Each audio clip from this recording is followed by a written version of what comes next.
You have James going 2 for 18. Would you like your chances?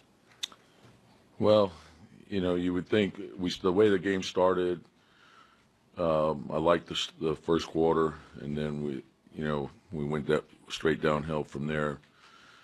James still, because of who he is, he still puts a lot of pressure on you, and that's the great value of having a guy like Chris Paul coupled with him. So Chris was had an unbelievable game. Tom, what made it so difficult to find good shots? I mean, it just seemed like, especially starting into the second quarter, you couldn't get Carl involved, couldn't get any of the guys really good Well, looks. the thing is, I thought, we were trying to force feed Carl, and that, like we held on to it too long, and then Carl, had a hard time getting it out. So, why hasn't Towns been able to get going at all in this series? They're doing a good job on him, and when you're doing the things that they're doing, which is double teaming him, and he has to play with energy. He's got to run the floor. He's got to get it deep. He did that a couple times, and it was good. You got to beat him down the floor. You got to be moving around, the offensive rebound, kick out, repost. That's an energy game, and that's what we got to do. Tom, that's kind of been the message to Carl at various points throughout the season. Is it frustrating that still has to be a message?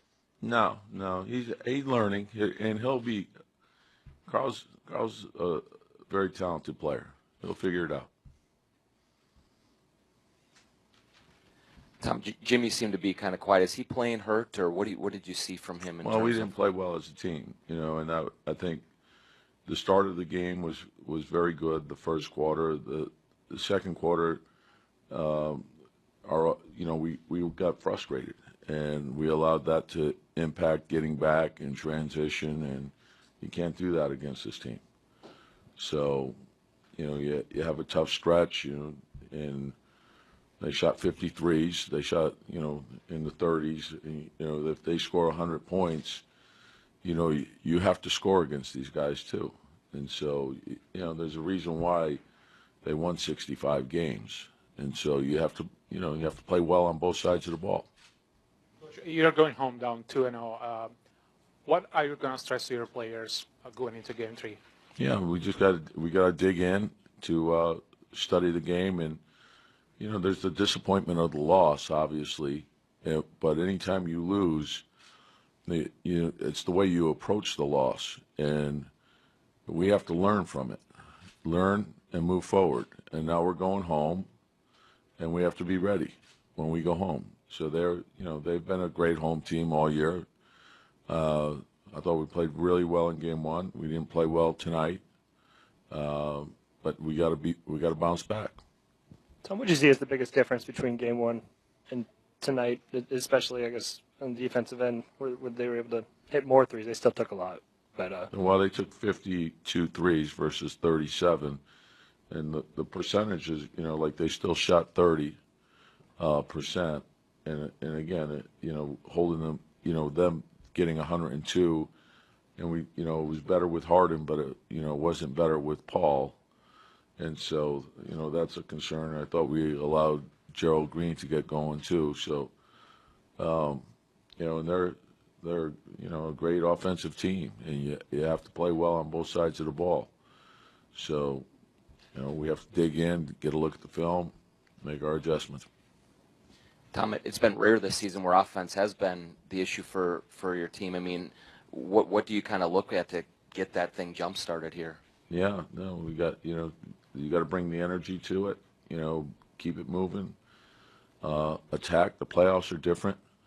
You're playing the same team over and over, and so I thought we had some good looks in which when we did move the ball well and we got good penetration in the kick out, and sometimes you can make a great play, and as long as it's a great play and you're making the right play and you shoot the ball well and it's an open shot and it's the shot that we're looking to take, and then there's great value in that shot. Like we had plays in which we had great penetration, wide open corner threes, and we missed them.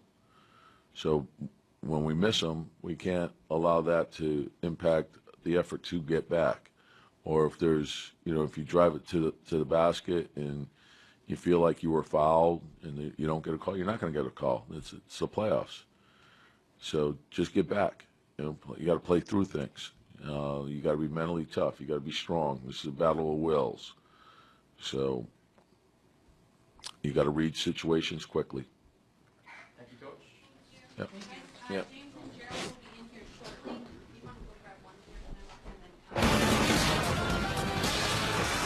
All right, we get an opportunity now to welcome in Joe Borgia, NBA Senior Vice President, Replay and Referee Operations. Joe, always appreciate this. Let's start Pacers, Cavs, big crash at the basket. Kevin Love, Miles Turner, no foul was called on the play. What did Turner do to avoid getting the whistle on this play?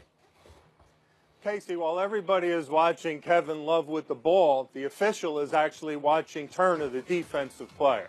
And what they're looking for is they want to make sure Turner gets directly into Kevin's path.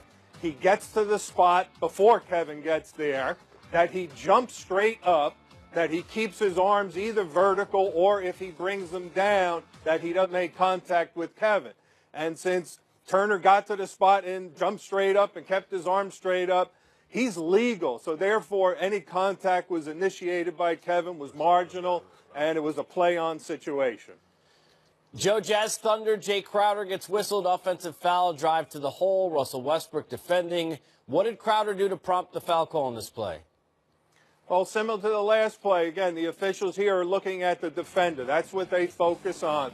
So you watch Westbrook, you see him jump up, he makes no body contact. His right arm goes to block the shot, but if you watch Crowder's left arm, Crowder's going to extend his left arm straight out and actually wrap and push away Westbrook's arm that's trying to block the shot. So that makes that an offensive foul, whereas Love did nothing illegal. Crowder actually wiped out the arm, preventing Westbrook from defending the shot. Therefore, offensive foul was the correct call on that play.